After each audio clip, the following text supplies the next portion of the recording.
Hey creatives, Karen here, mixed media artist and creative at By the Wolf Moon. Today I am working on this journal. I haven't given it a name yet, but this is a piece that I have completed over the last few months. I think I started it at the end of 2020. It has kind of become just full of the energy of what I want to put into a home of my own. So it's less about the visual and more about the feelings and energy that I want to create in a space that is my forever place. So I have done this so far. It has circular bay windows. The door does open. And everything is made using recycled, repurposed or found items except for the door handle, which is a Tim Holtz. I can't remember what he calls it, but I call it a door handle. Everything else is has been found or purchased secondhand. So that is the front, and the inside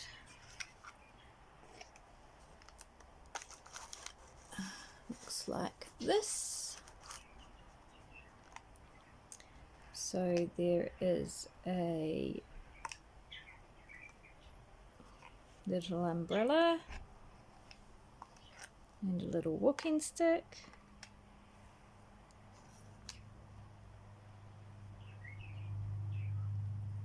Some flowers in the window, some portraits.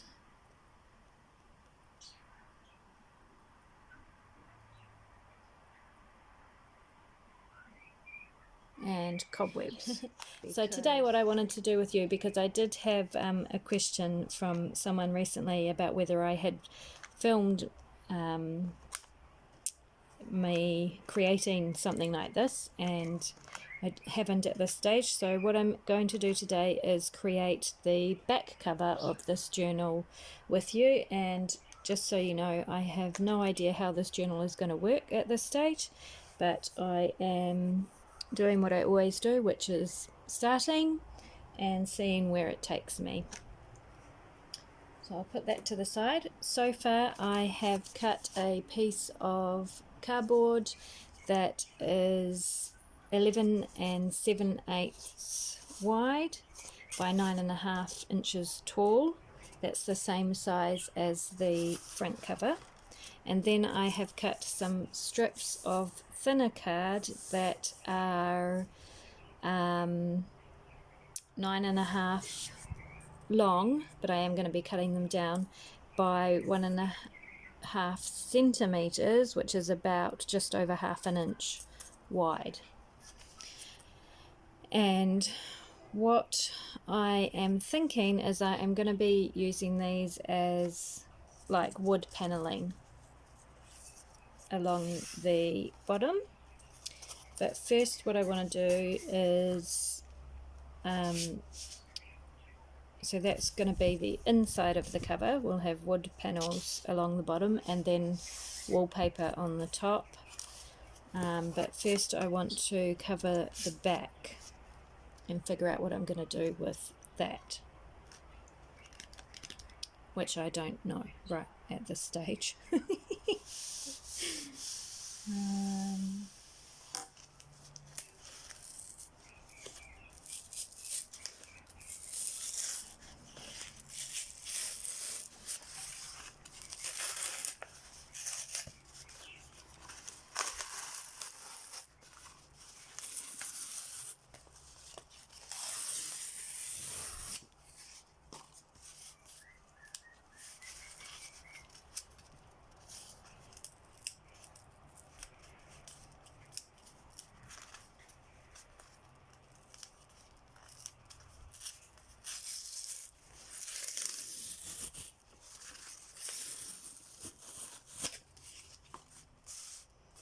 So what I'm thinking right now is that I'm going to make a corrugated iron kind of effect with this card, this piece of card, and I'll have that as the outside back cover.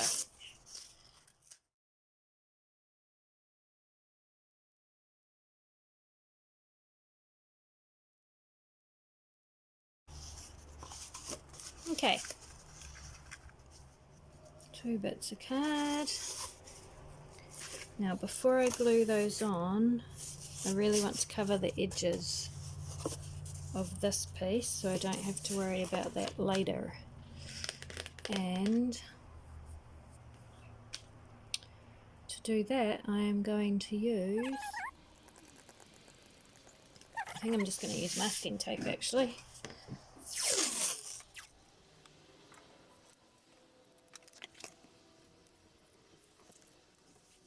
This is just so it gives the edge a cleaner finish, so there's no holes or anything that I'm going to have to worry about filling in and painting later. And because this will have something glued over the top of it, I'm not worried about the masking tape coming off.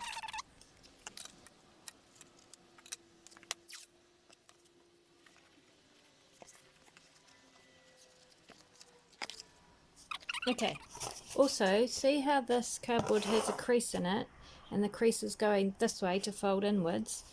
I'm going to make that the outside of the cover, this side, and this side will be the inside, and that's because when the book is made all the pressure will be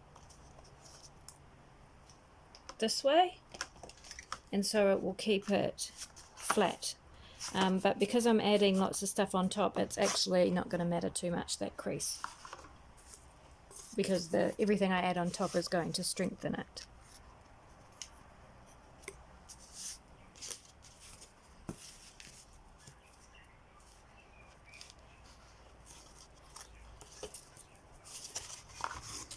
Okay, I'm going to use some wood glue.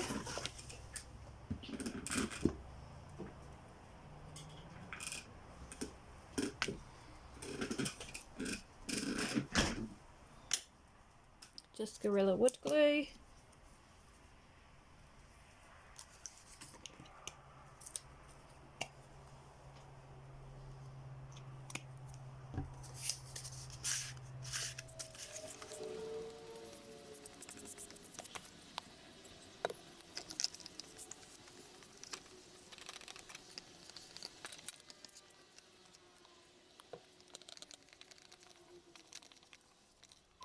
There we are.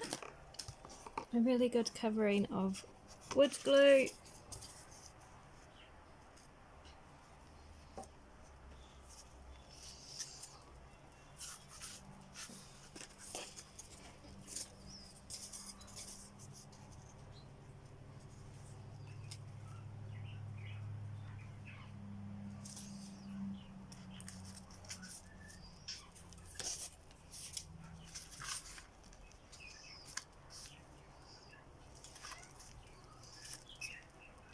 And I will leave that to dry.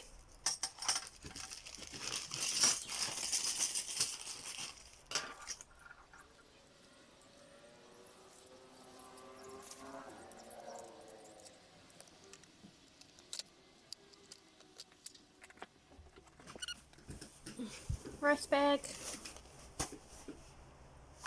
plop that in the middle.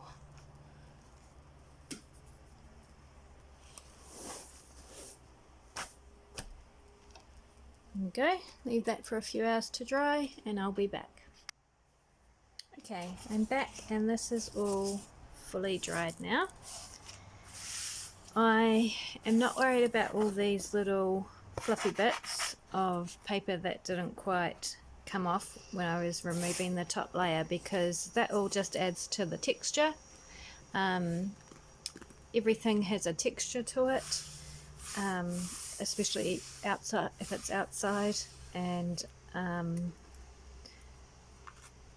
so that doesn't bother me at all. Now the first thing I am going to do is cover this in a layer of black Mod Podge.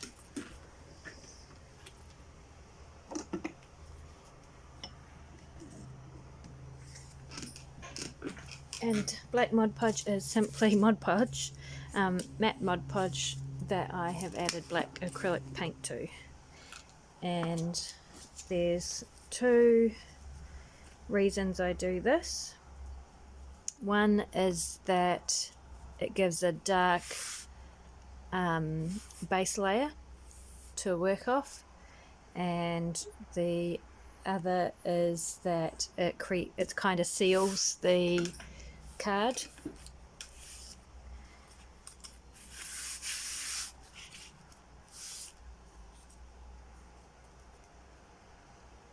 So I'm going to use quite a wet brush because I just want a thin layer.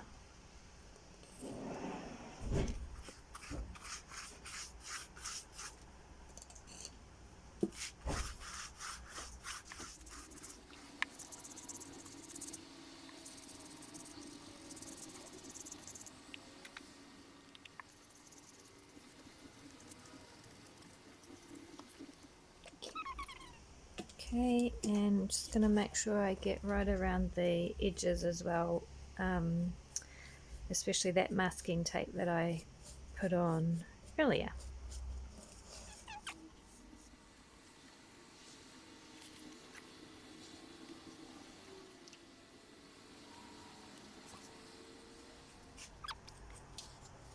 Okay, that is looking pretty good. Now the other thing that I want to do before I go any further is cover up the seam in the corrugated iron. And for that I have a very thin piece of card that I am going to cut down a little bit more.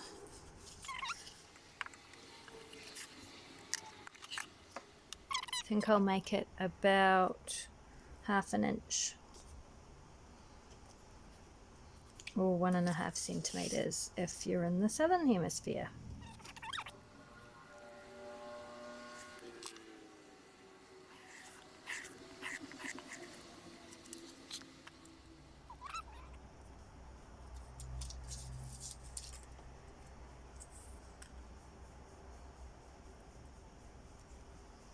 Nope, I'm going with this thinner strip that is 1 centimeter.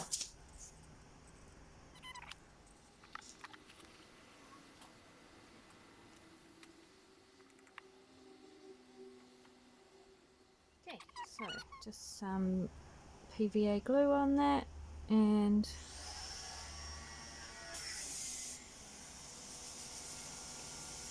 the other thing I want to do, so I've got my crocodile here and I'm just going to put that on the smallest hole punch setting and punch some little holes in a slightly thicker piece of card.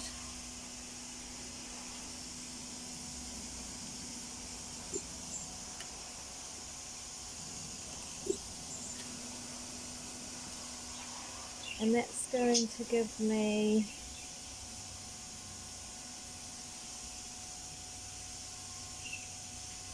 tiny little dots that I am then going to glue onto the strip that I've just made. Okay, so I'm going to use a toothpick and some PVA and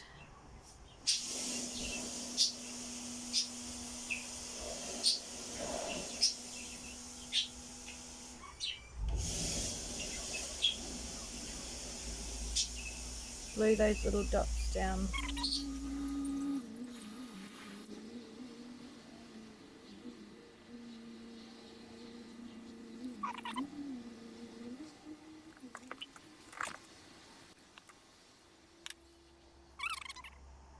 Now the reason that I put the black on first is because I really wanted underneath that to be dark, so I needed to do the black Mod Podge first, and then I'll put another layer of black Mod Podge over the top. It would have been too hard to get the black right underneath that strip if I had to put that strip on first.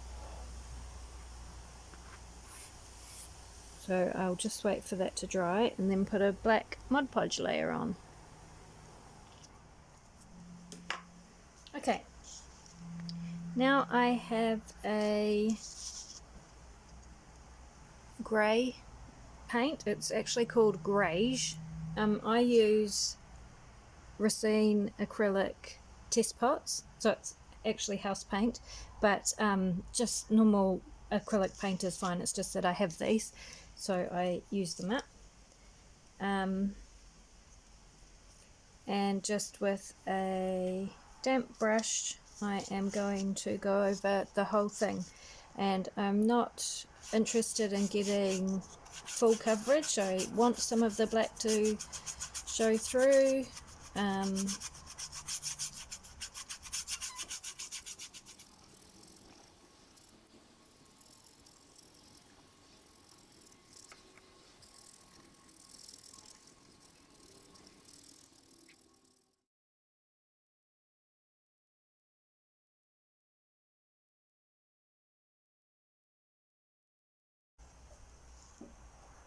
Okay, layer 1.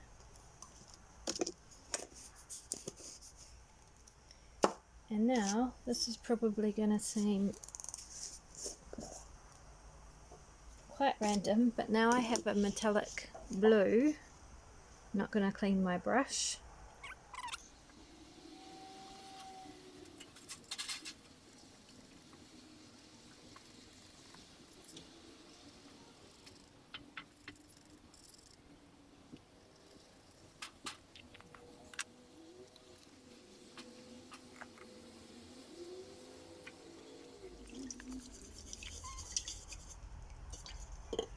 And now a more blue-grey colour. The actual colour I find when I'm doing layers like this for a textural piece doesn't matter so much as the subtle difference in shade. So you want to sort of start dark and then go lighter, and usually if you use about 3 or 4 different colors, then you get a really nice effect. That's just my opinion from doing it. I have no like no formal training or anything in this. This is just what I have learned from doing.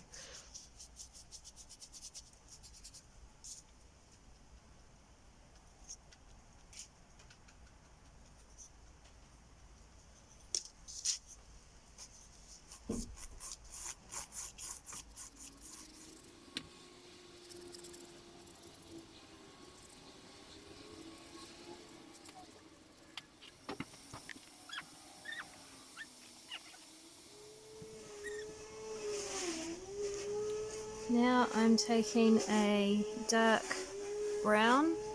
It's actually a folk art painted finish paint, and it's called Dark Rust.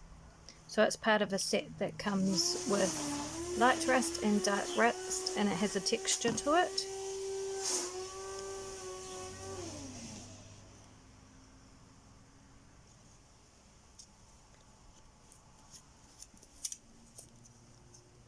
And I'm just going to go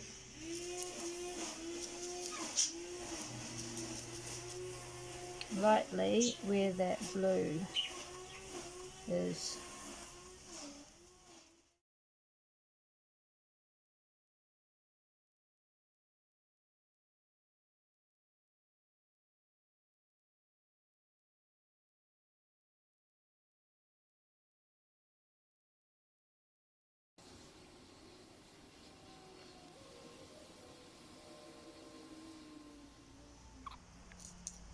Okay.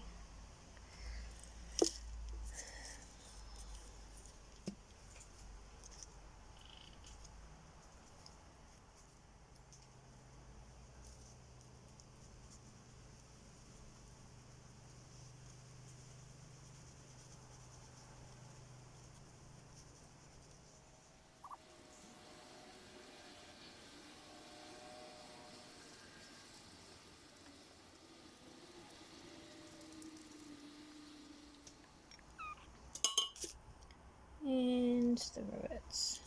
Oh.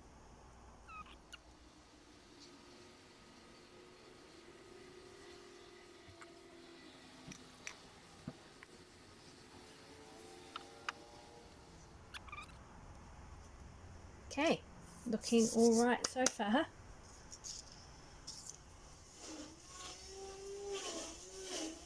Okay, I want a mostly dry brush,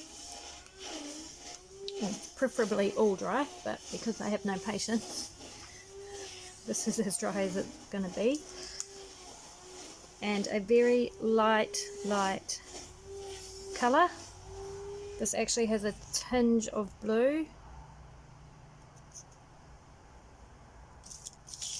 I want to take most of the paint off my brush.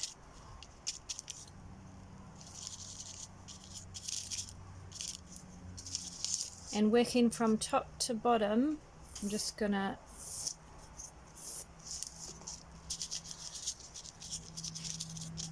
scrape down.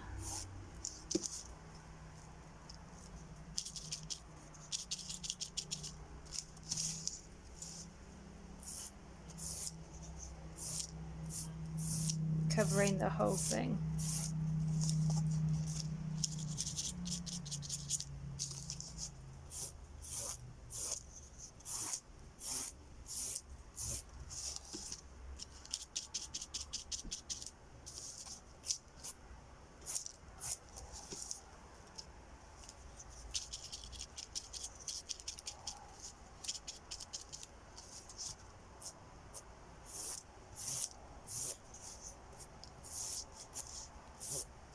At this stage, less is more. You can always add more, but it's harder to take away.